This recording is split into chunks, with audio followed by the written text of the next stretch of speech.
Very good morning, dear students. I am Neha Raghuvanshi. Welcome here on the official YouTube channel of Hada Degree College. Yesterday, students, we have discussed some objective questions of your English subject. ठीक है, आज हम बाकी के remaining 30 questions today only we will discuss. Okay, so keep watching this video. Now the next question number 31st. What is meant by the subclause where the mind is without fear and head is held high? हमारा जो first chapter है आपके FC का है ना, where the mind is without fear, तो this question has been taken from your first chapter only. The options are to be fearless and self-respecting, to be proud of one's elevated positions, to stand straight, या to be fearless and haughty. आपको इस sub clause का, ये जो आपकी poem से लिया गया है ना, आपको इसका मीनिंग इसमें चूज करना है. तो the meaning was to be fearless and self respecting. Here the poet just say to the people, okay, वो अपनी कंट्री के पीपल को ये कहते हैं कि आप बिल्कुल फियरलेस रहें. अपने माइंड में जो भी आपका फियर है, you just remove, okay, free from those fear and self respect. Now question number next 32. According to the Tagore, what is meant by the subclause where the knowledge is free? इस poem में टैगोर ने कहा है knowledge is free. Okay, तो इस subclause का क्या meaning है? What does it indicate basically? Where the people do not have to pay for the education, where the people have access to knowledge through the internet. But the correct answer is C. Where the people are provided the education freely irrespective of caste, creed, social status and the nationality. Okay, so this one is the correct answer. जहाँ पे वो ये बोल रहे हैं, उनका मतलब ये है कि where the people are provided the education freely, है ना, हमें सभी people को, सभी लोगों को बिल्कुल free of cost education हमें provide करना है. It should be free of cost. Okay, doesn't matter कि caste क्या है. creed मतलब होता है set of rules, beliefs, है ना, principles. Like social status क्या है, उनकी nationality क्या है, it doesn't matter. Education must be free, knowledge must be free for everyone. Okay, so correct answer is C. Question number 33. Tagore compares the clear stream to. Now in this इस poem में, okay, the Tagore compares, उन्होंने compare किया है clear stream को. किससे compare किया है?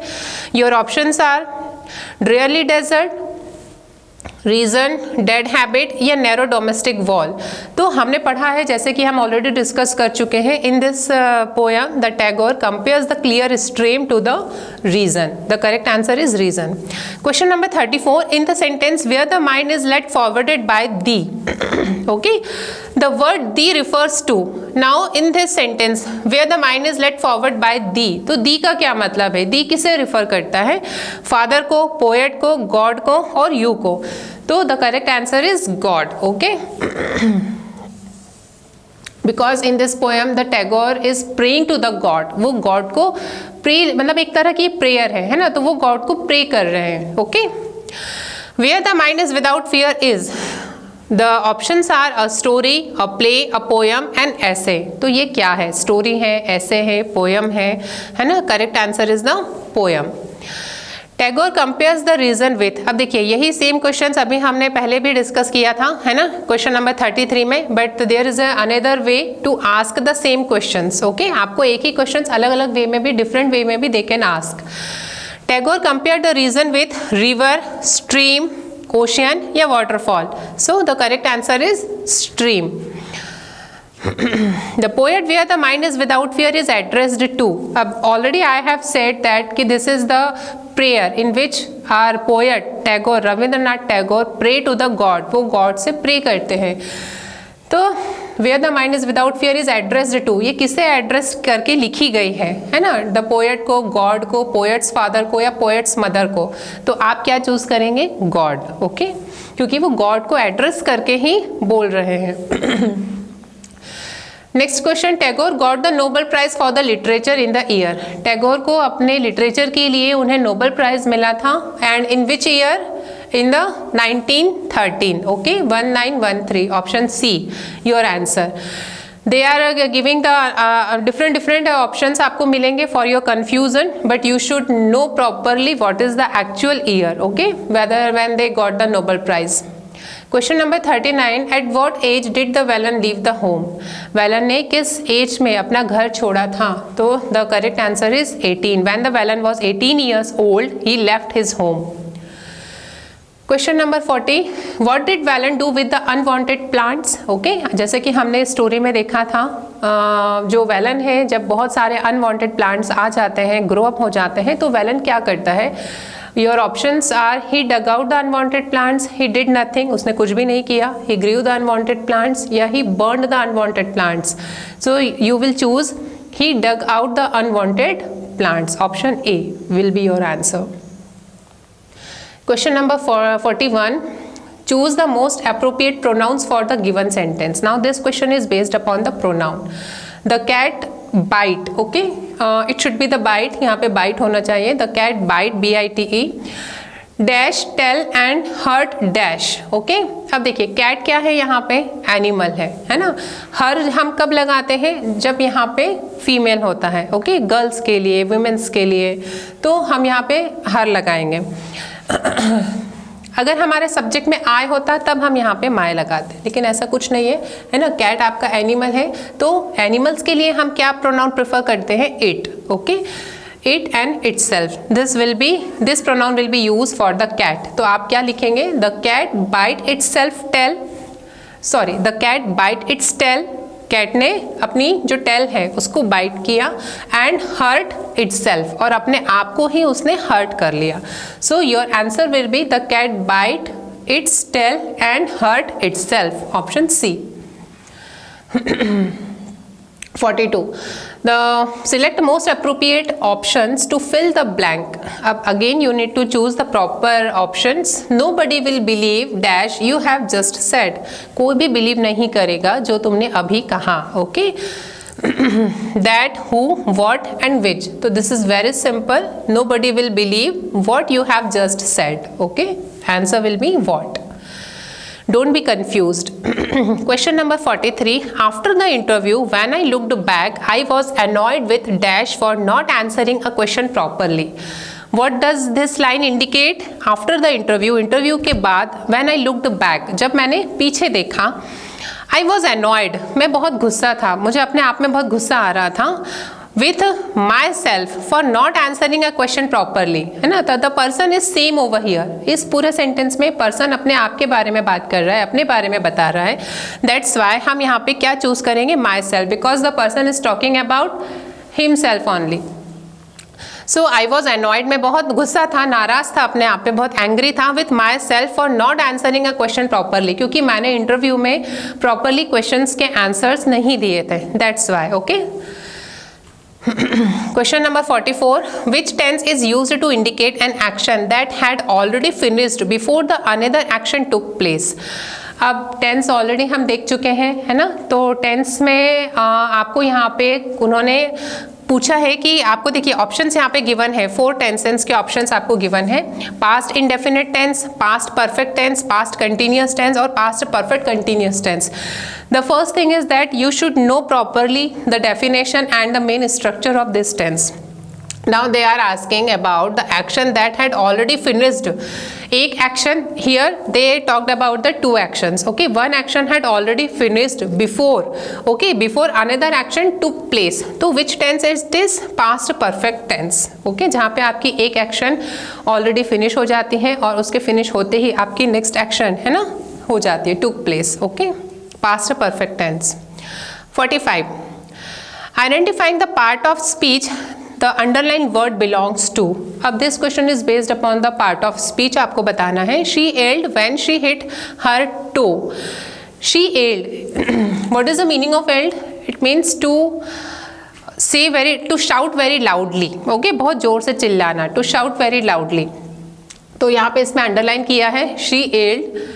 अब आपको इंडिकेट करना है कि किस पार्ट ऑफ स्पीच में ये आता है. ठीक है, वर्ब, नाउन, कंजंक्शंस या adverb.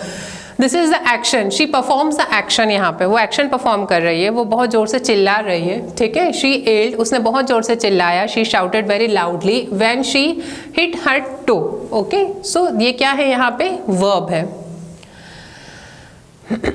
Question number 46. The following sentence has been divided into the parts. One of them contains an error. Select the part that contains the error from the given options. देखिए यहाँ पे एक sentence आपको given है ना, और ये हमारा डिवाइडेड है, ब्रेक है अलग अलग पार्ट्स में। इसमें से कुछ पार्ट्स आप जब हम अभी डिस्कस करेंगे तो एक पार्ट ऐसा है दैट कंटेन्स एन एरर, उसमें एरर है। Select the part that contains the error from the given options. अब आपके अलग अलग ऑप्शंस गिवन है और आपको वो पार्ट सिलेक्ट करना है that has an error. When she went for a walk, okay, first part, when she went for a walk Maya could not take off her scarf, Maya अपना स्कार्फ नहीं निकाल पाई, नहीं निकाल सके, okay. This is the second part. Because it was, क्योंकि ये था, टू मच विंडी, ओके। तो देखिए यहाँ पे C will be your correct option, है ना, जहाँ पे इसमें एरर है, this will be your answer. Too much यहाँ पे क्या है, एज ए एडजेक्टिव की तरह यूज किया है, ओके। और एडजेक्टिव के ही साइड में हमने यहाँ पे विंडी भी यूज किया है, जो कि एक अनदर एडजेक्टिव है, ओके। तो here we puts the adjectives all together, okay. So this will be grammatically wrong, incorrect है। So option C will be your answer. 47. The wind dash blew heavily yesterday. The wind, अब देखिए आपने notice किया होगा sentence में the one word has given yesterday. Yesterday मतलब वो past की बात कर रहे हैं, they are talking about the past tense, okay. तो ये हो जाएगा the wind was blowing, it was the past continuous tense, जिसमें आपकी action was going on at particular at the time of, time has not given, okay.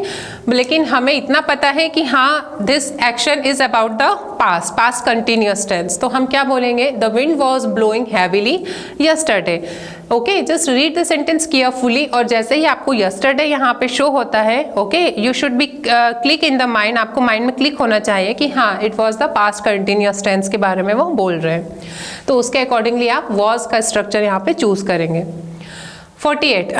These days Rahul dash forget his homework very often, okay. इन दिनों राहुल जो है वो उसका homework, अक्सर उसका होमवर्क करना वो भूल जाता है, ऑफन मतलब होता है अक्सर। अब which verb you need to choose the proper form, correct form of the verb, forgotten, forgot, forget या forgets, okay. So at the subject क्या है यहाँ पे, Rahul. The name of the boy already has given, तो हम यहाँ पे क्या चूज करेंगे, forgets, Rahul forgets his homework, okay. The simple present tense structure will be followed over here. I have never been to Agra to visit the Taj Mahal, okay। अब आपको be का form का वर्ब यहाँ पे choose करना है, be, been, being and had been, तो had been तो ये होगा नहीं, ठीक है। आप चूज करोगे I have never been to Agra to visit the Taj Mahal, मैं कभी भी आगरा नहीं गई ताजमहल विजिट मैंने कभी नहीं किया ताजमहल देखने के लिए, ठीक है। तो आप बोलेंगे I never been। Question number 50. My brother scolded me because, अब देखिए my brother is the subject, this is the verb, और वर्ब में ईडी लगा है, मतलब this is about the past tense, okay. Most of the verbs जो होती हैं जिसमें भी आपको ईडी मेंशन हो वहाँ क्वेश्चन में, तो आप समझ जाना कि it is about the past tense. My brother scolded me, action has already done in the past, okay. Because I dash drive, अब आपको ड्राइव ब्रैकेट में गिवन है, this is the verb, you need to use the correct form of the drive over here. Through the hills late in the night when it was raining heavily, तो drive का which form you will use over here, second form आप use करेंगे past tense में, ठीक है। ये past आपका simple past tense का ये आपका सेंटेंस है, आप लिखेंगे I drove through the hills late in the night, I drove, okay. The correct answer is A. देखिए यहाँ पे जो वर्ब थी एक्चुअली हमारी वो पास्ट में थी, तो सेम आप सेकेंड फॉर्म है ना, यहाँ भी आप वही वर्ब का फॉर्म आप चूज करोगे, okay. Question number 51. She dash get the mail last week, okay. अब last week, again last week मतलब जो वीक उनका बीत चुका है, जो मतलब कंप्लीट हो चुका है, यानी पास्ट टेंस की बात हो रही है यहाँ पे, ठीक है। She got the mail last week, उसे लास्ट वीक ही मेल मिल चुका था, मिल गया, ओके मतलब action has already done in the past, तो got, not gets, gotten, get, है ना, these are wrong, got will be the proper. Dash drink milk is good for health, अब आप यहाँ पे बता रहे हैं कि मिल्क पीना हमारे हेल्थ के लिए बहुत अच्छा है, बहुत गुड है, तो ऑप्शंस क्या है, ड्रंक, ड्रिंक्स, ड्रैंक या drinking. Your option will be, your answer will B D, drinking, drinking milk is good for your health, okay. 53 the Kolkata is dash London of India, अब आपको यहाँ पे आर्टिकल चूज करना है, the, N, ए और no article. अब हमें इसके पहले before going to put the answer directly we should know the proper use of the a, an and the. A का यूज आप कब करते हैं, जब आपका कॉन्सोनेंट का साउंड आता है ना। Always be focus on the pronunciation, on the sound of that particular word, not on the alphabet, okay. और अगर आपका वॉवेल का साउंड आ रहा है, वॉवेल है, उनके लिए हम एन का यूज करते हैं, ओके। लेकिन यहाँ पे हम स्पेसिफिक पर्टिकुलर एक प्लेस के बारे में बात कर रहे हैं, कोलकाता के बारे में बात कर रहे हैं, तो हम यहाँ पे क्या यूज करेंगे, the. Kolkata is the London of India. 54 next question, our principal is dash man of principal. Now don't be confuse in the both words, okay. This principal we can say that the head of the school or the head of the college, okay. तो our principal मतलब here also we are very specific, very we are talking about very particular one person, okay. principal के बारे में बात हो रही है, our principal is the, that's why we will choose the। Man of principal, it means this principal, देखिए pronunciation almost same है, लेकिन यहाँ पे स्पेलिंग्स में डिफरेंट है, जिनका मीनिंग भी डिफरेंट है। This principle is means the rules, okay, someone who followed the rules and the general law, okay. तो our principal is the man of principle, don't put a an, okay. Next question, he had dash 1 rupee note, उसके पास 1 रुपी का note था। अब देखिए यहाँ पे आपका ओ जो है वो वॉवेल है, लेकिन वॉवेल का यहाँ पे साउंड नहीं आ रहा है। When we read this he had dash 1 rupee, तो साउंड कैसा आ रहा है, कॉन्सोनेंट का साउंड आ रहा है, that's why we used a, okay. यहाँ पे ए हम लगाएंगे, don't apply the an. So always be focus on the sound pronunciation. He is not dash honourable man, देखिए यहाँ पे this spelling has started from the H, okay. H क्या है हमारा, वॉवेल नहीं है, कॉन्सोनेंट है, बट साउंड कैसा आ रहा है, वॉवेल साउंड आ रहा है, honourable, that's why we will apply here an, okay. तो वॉवेल के लिए, वॉवेल साउंड के लिए we always be use the an. Our office employees have formed a union, okay. यहाँ यू है जो कि एक वॉवेल है दिखने में तो, लेकिन जो साउंड आ रहा है वो हमारा कॉन्सोनेंट का आ रहा है, वाई और double O, U, union, Y double O, that's why we apply here a, okay. My wife and I have dash appointment, my wife and I have an, a, the या none of these, तो appointment, देखिए यहाँ पे already vowel है और हमारा जो sound है वो भी क्या है, वॉवेल आ रहा है, that's why my wife and I have an appointment, we will use the an before an appointment over here. Next question, we had dash late lunch today, आज हमने बहुत ही लेट लंच किया था, ठीक है। तो ऑब्वियसली वॉवेल का यहाँ पे लेटर भी नहीं है, साउंड भी नहीं है, कॉन्सोनेंट है, तो हम क्या लगाएंगे, ए लगाएंगे। Our answer will be we had a late lunch today. The last question, Lala Lajpat Rai is dash lion of Punjab, so here also we are very specific, we're talking about the one particular person, that's why we put the, Lala Lajpat Rai is the lion of Punjab. So this was our questions, students. I hope that you have understood. Now still some questions are remaining, so in our next video we will be discuss the rest of the questions. Thank you.